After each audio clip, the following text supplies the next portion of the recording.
Please have the necessary courtesy. Yes, sir. Don't interrupt. बीच में ना बोल. What is your experience? Which was easier to manage? बीच में ना बोल. Let me complete. You don't have this habit. I am sorry to tell you and remind you. My apologies. एक minute, अभी तुम्हारा भौंकना बंद हो गया? हाँ बोलिए। राजदीप, ये इंटरव्यू है, इंट्रोगेशन नहीं है। पीछे बैठ के मेरे साथ बात करो। चलिए मैं पीछे बैठता हूँ।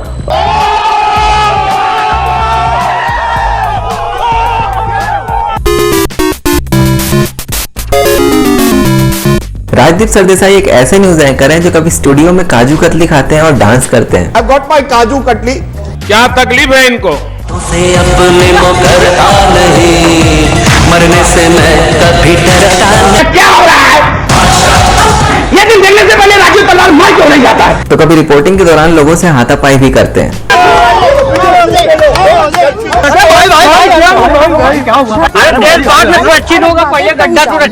ये काफी जाने माने न्यूज एंकर हैं जिन्होंने कई अवार्ड्स भी जीते हैं, फिर भी इन्हें लोगों की नफरत का सामना करना पड़ता है। आज मैं बात करने जाऊंगा राजदीप सरदेसाई की। ऐसा आधा पागल आदमी थोड़ी बहुत क्या है इंग्लिश बोल दिया और उसको लगता है कि वो बहुत बड़ा जर्नलिस्ट है।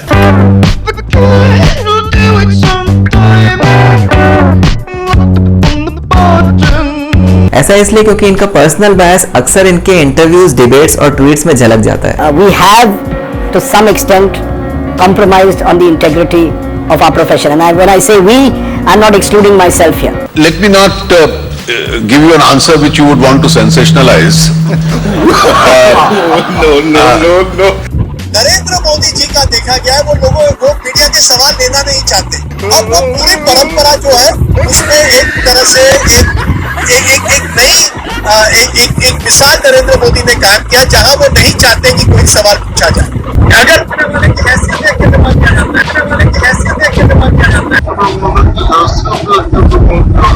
Music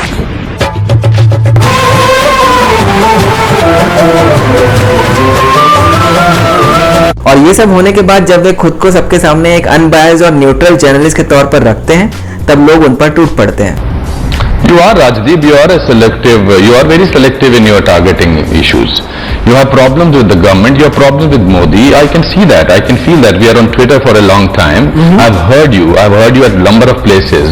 So you are biased about certain things. I can see that. Start your day like this, you will have a wonderful day. जय हो। 2012 के इनके एक आपत्तिजनक ट्वीट को लेकर बॉलीवुड के वेटरन एक्टर अमिताभ बच्चन ने भी इनको एक सीख दे डाली थी। बुरा मत देखो, बुरा मत बोलो, बुरा मत सुनो। गांधी जी खुद आकर के 150 जूता देंगे तुझ जैसे शरीफ आदमी को।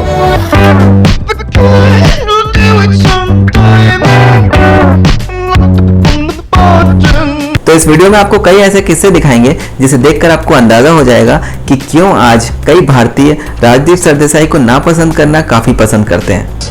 Yes, we are happy. You are happy? Yes, I am 100% happy, sir. You are 100% happy? Yes, I am happy. Yes. Okay, but जो गरीब है जो डेली लेबरर है वो हैप्पी नहीं है, उसके बारे में उसी के लिए बेनिफिट है ये, उसी के लिए बेनिफिट है ये। ये बेनिफिट उसी के लिए है। क्या जल रहा है रे?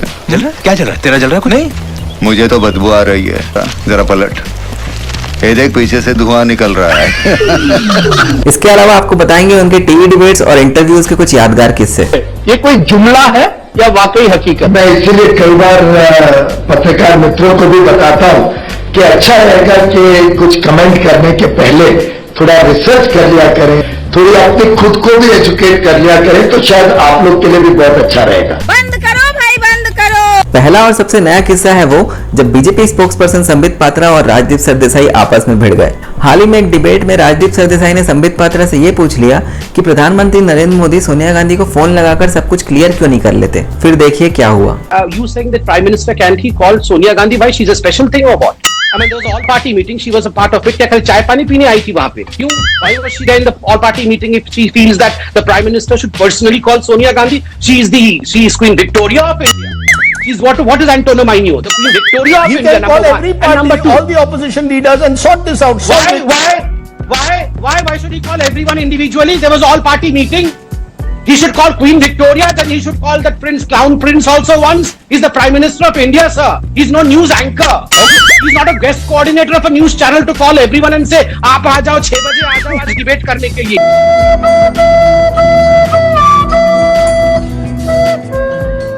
2002 के गोधरा राइट्स वाले मुद्दे को लेकर राजदीप सरदेसाई ने नरेंद्र मोदी पर काफी डिटेल रिपोर्टिंग की है। No riot in this country takes place without the complicity or incompetence or both of the government in power. Modi decided, back off, let's not fight it. इस मामले में प्रधानमंत्री नरेंद्र मोदी को कोर्ट से क्लीन चिट मिल गई थी, मगर फिर भी किसी तरह राजदीप सरदेसाई ने इस मामले को जगाए रखा। कहीं ना कहीं 2002 एक तरह से आपकी जो राजनीतिक करियर में अभी तक एक रुकावट है या नहीं? कई लोगों का ये भी मानना है कि 2002 के गोधरा राइट से राजदीप सरदेसाई ने अपना करियर चमकाया है। देखिए, जब एक बार एक पुराने इंटरव्यू में नरेंद्र मोदी ने भी उन पर एक ऐसी ही टिप्पणी कर दी थी। किस तरह से आप देखते हैं? मैं राजदीप सरदेसाई को शुभकामनाएं देता हूं कि वो पिछले 10 साल से इस मुद्दे के भरोसे जी रहे हैं। इसी मुद्दे के भरोसे सुनना पड़ेगा भाई, इसी मुद्दे के भरोसे उनकी रोजी रोटी चलती है। और मैंने सुना था कि मोदी को गाली देने वालों को राज्यसभा की सीट मिलती है, मोदी को गाली देने वालों को पद्मश्री मिलता है, पद्म भूषण मिलता है। तो मेरी राजदीप सरदेसाई को शुभकामना है कि आप अपना ये अभियान जारी रखिए और आप भी ऐसे मित्रों की मदद से राज्यसभा में पहुंच जाइए। आप भी ऐसे मित्रों की मदद से पद्मश्री पद्म भूषण को प्राप्त कीजिए। मेरी आपको बहुत शुभकामनाएं हैं। ऐसे ही और एक इंटरव्यू में भी एक बार नरेंद्र मोदी ने राजदीप सरदेसाई को मुस्कुराने में मजबूर कर दिया था। राजदीप को उसके टीआरपी का डर लग रहा है और उसने पहले से उसने दीवार बना दी कि आज उसकी कुर्ता के कलर का उसकी आइडियोलॉजी से लेना देना नहीं है, और इसलिए मैं भी उसको क्षमा कर देता हूँ।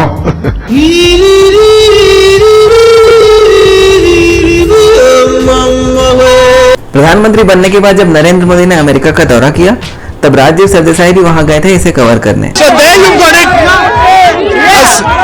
As you can see, this is very much. ऐसे में न्यूयॉर्क में वहां के भारतीय लोगों से उनकी बातचीत हो रही थी और देखते ही देखते ये बातचीत हाथापाई में बदल गई। घटना को लेकर अलग अलग बातें कही जा रही हैं। राजदीप का कहना है कि उन पर हमला किया गया। सुनिए उस शख्स का सच जिसके साथ हुई बदसलूकी। He was the only one who resorted to physical assault, and he assaulted me first. He started the verbal abuse, and he started the physical assault. Narendra Modi से बराबरी की बातचीत को लेकर एक बार भारत के बड़े बिजनेसमैन मुकेश अंबानी ने भी इन्हें ट्रोल कर दिया था। हमारे साथ देश के सबसे पावरफुल व्यक्ति है, नहीं नरेंद्र मोदी जी नहीं है हमारे साथ है मुकेश अंबानी जी।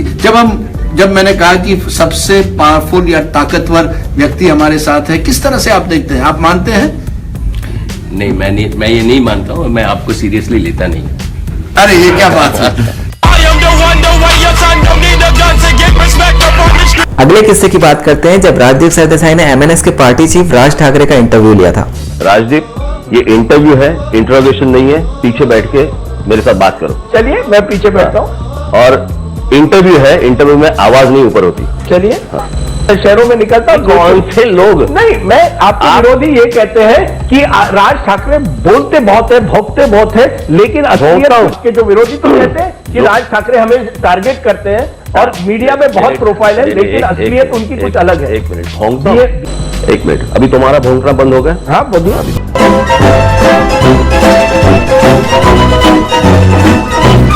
एक बार राजदीप सरदेसाई फॉर्मर प्रेसिडेंट प्रणब मुखर्जी का इंटरव्यू ले रहे थे और उन्हें बात बात पे इंटरप्ट कर रहे थे।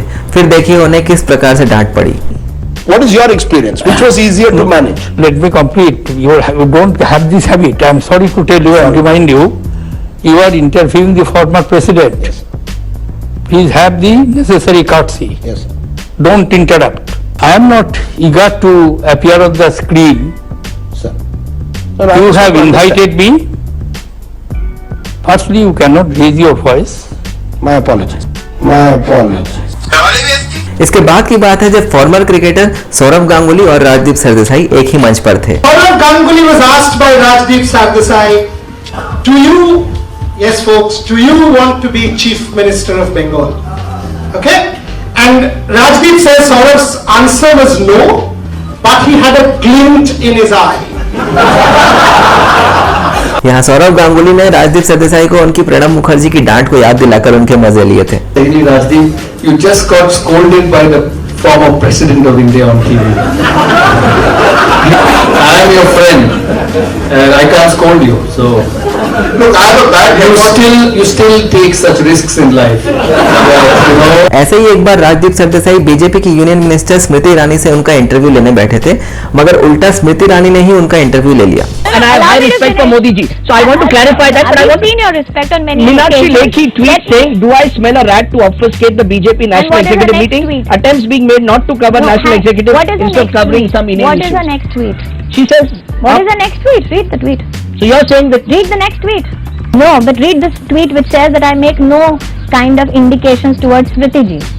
Why are you leaving that deliberately out? So you believe that Why are you leaving it deliberately out? Okay. Are you telling me that a woman in this country will be violated only so that she can make a headline? Is that your charge as a man or as a journalist? No, I'm asking what Rajdeep Sardesai Rajdeep thinks about the incident. Rajdeep Sardesai thinks that Smriti Irani has every reason to raise the issue. That's it. End of story. Okay, end of Next. story. एक बार international day of yoga को marketing बताकर राजदीप सरदेसाई ने सदगुरु से एक सवाल किया था।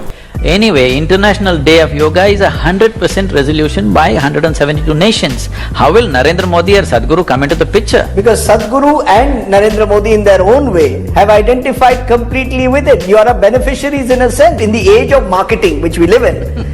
This is a wonderful way to market the brand. See, if something is done well, people have problems. If something is not done well, of course you're going to rubbish it. If it is done well, it's brand building.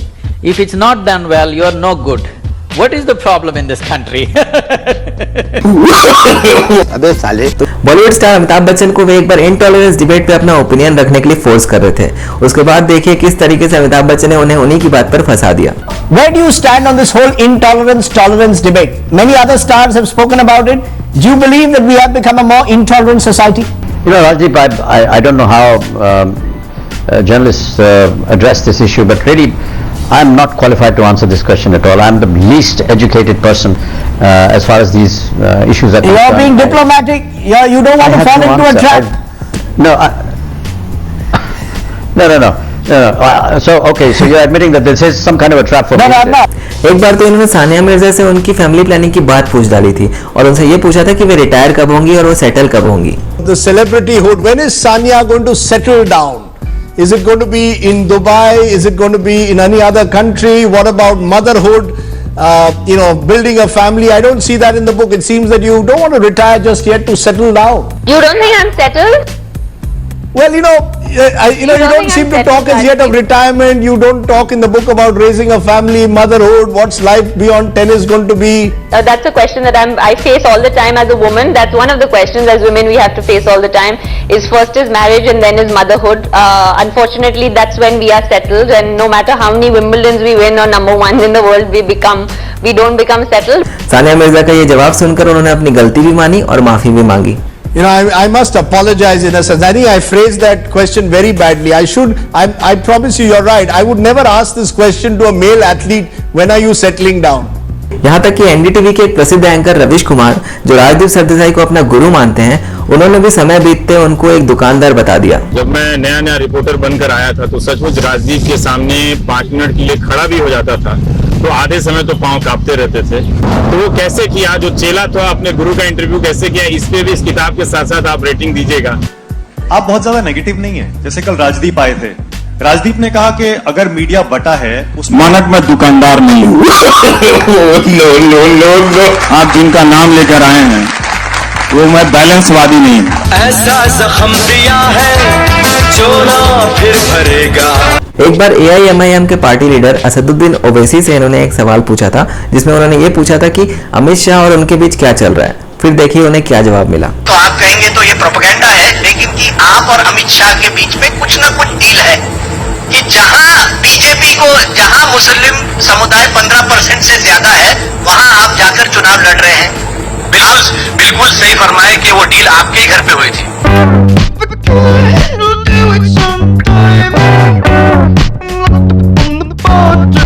आम जनता से भी ये कई बार भड़काऊ सवाल पूछ लेते हैं और जवाब में जनता भी इन्हें सुना देती है। ये जो दुकान है ये किसकी है? ये सर ये क्या मैटर करता है, किसकी मैटर है? मैटर ये करता है नुकसान किसका हुआ।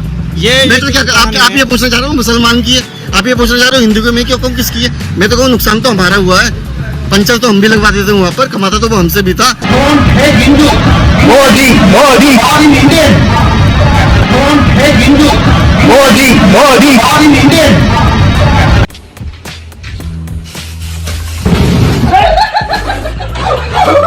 हम कोई मंदिर का घंटा है कि कोई भी आके बजा जाता है।